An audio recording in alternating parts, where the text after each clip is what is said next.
Dneska teda môžeš povedať, že ako si predstavuješ svoj napríklad ideálny večer, že keď si v meste, že kam najradšej ideš tak?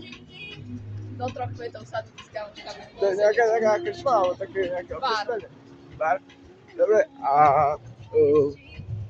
takže keby si na dovolenke, tak ideš napríklad do baru, že napríklad si na Havaji alebo takto a dobre, takže moja téma je bar. Idem von a idem do baru, jo, sa dám do baru, dám si fajnú vodku do poháru, je mi dobre, zavolám aj starú, zavolajem mladú dámu, hoci koho dobre mi to jebe na tú svetovanú hlavu, lebo som si dal dneska čáru, srandujem, ale keď to repujem, rozbijem, každý klub jak Eminem na prístelovej akcii, stále mám piči, stále tančírim, stále dám to, lebo som kvalitný. Môže byť?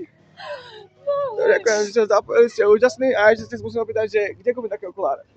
Vážne sa mi to ľúbi. Mám z toho vážne stav, aký som si dal hríby. Kde to kúpil? Na šine. Dobre, tak a choďte všetci do Šínu. Ďakujem.